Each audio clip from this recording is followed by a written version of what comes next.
Hello everyone. Sire here. Thank you so much for joining me for a Kendra Card Challenge Super Sponsor Hub featuring Crafty Critta. I have been fortunate enough to receive some of these products to play with to create some cards for Kendra Card Challenge, and that includes this foiling hot toner paper and some foils here. The paper itself comes in a much larger size. It is an A4 size, so that's a little bit bigger, and the paper is quite smooth. This has been a dream to foil. When it comes down to foiling, definitely the paper makes the difference, and this proves it. I had excellent foiling, especially with the gold here.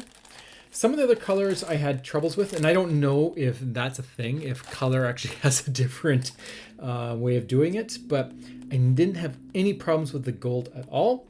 The jelly bean one was a little bit harder. I still got some good results, but definitely this paper makes a difference. So when I run out of this paper, I will be buying more. I think this is the paper I'm going to be using from now on, unless something else wows me, like this one has. So the colors that I got to play with is Rich Gold, Deep Sea. This one was really cool. The Fresh Clear Pearl, so I'll show you how I did that one. Jelly Bean Sparkled actually had some interesting results, and Royal Purple.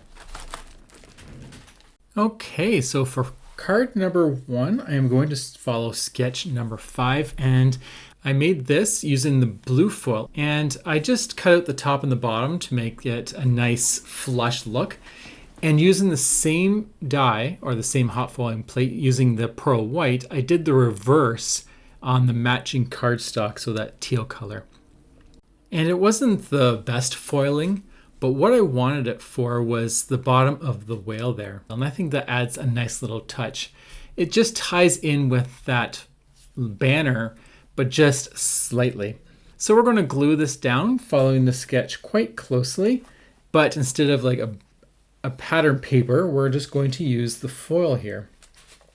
Then I'm going to make sure that this card is up correctly. So we'll just take that off and fix that, and none is the wiser. There we go. And so once that's on, all we have to do is just trim off the excess. Luckily with this die, it's longer than a 5.5, so I have room to move it around. I like it when the dies are a little bit larger.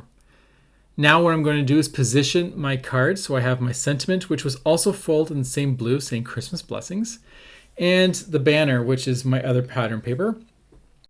And then once those are all together in a nice positioning, I'm going to bring out some of these little splashes here. This is just part of the die that allows me to make it look as if the whale is blowing water up the banner.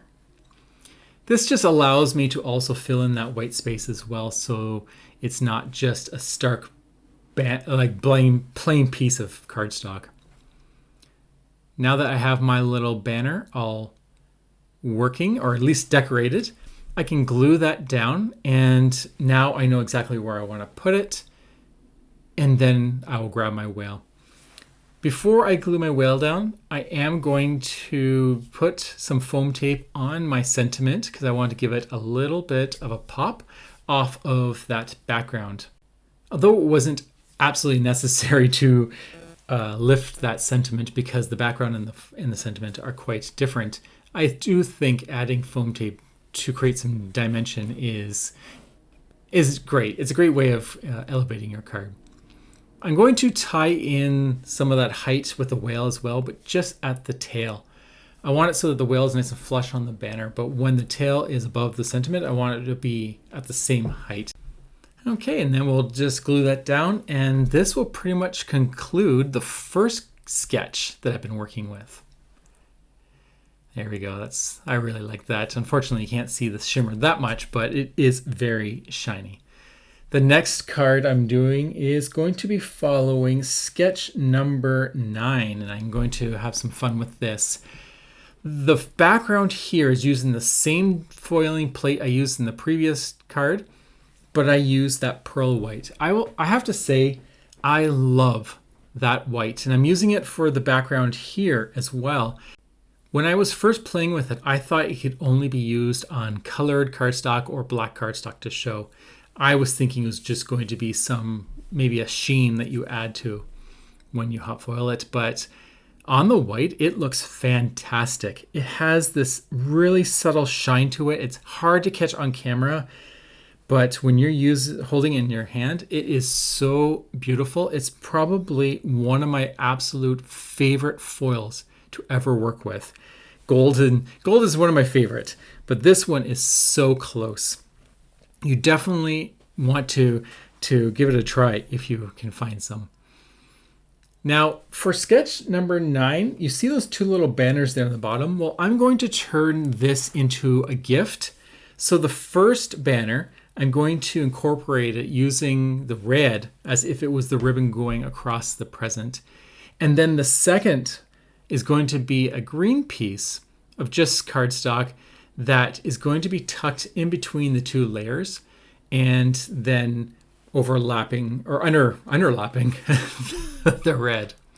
I think this is kind of cute. It just really ties in the gift idea of the sketch. Now, while I'm getting this card all put together, I'm going to bring in some more elements, but essentially it's just gluing down all these pieces that I used while foiling with the gold and more of the white. But this is part of a Kendra Card Challenge hop. This is a super sponsor hop, which means there's also a prize that you can win if you fill in the form. That's in the description box below. So make sure you do that. And then the winner will be announced on Cards by Kendra's YouTube channel. The reason we call this a super sponsor hop is because the super sponsor has supplied us product and the design team, but also has supplied prizes that can be won. So we like to show us creating cards using their products. It gives you inspiration. And then you also have a chance of winning some of these products at the end of the quarter. Now you may be wondering, how do I win products from Kendra Card Challenge? That is simple. All you need to do is sign up for a Patreon account with Kendra Card Challenge. This is a free account. You do not need to pay to get the current challenge. Once you have that, you will be able to download a PDF that contains all the instructions to create the sketches. Once you have that, follow the guide by cutting your 6x6 pattern papers and create your full 15 cards. And then once you are done with that, you take one single photo, upload it to the Facebook group, and then make sure you add your name and your country. It is as easy as that. Of course, if that does seem overcomplicated or you're not quite understanding, always reach out. You can reach out to me in the comments below. You can go to the Facebook group and ask the questions there. There are lots of people there to help you so that you can join this and have fun. So there we go. This is card number 2. It is full of glim and glam and all the shiny things. I love how this one turned out. It almost looks like a little present. And for the sentiment, I did add a little bit of red behind it just so that it didn't get lost in all that white. So I hope you enjoyed this. I hope you watch the rest of the videos that are on this playlist and you're enjoying those as well. And until the next time, have a fantastic holiday season and I will talk to you all later. Bye.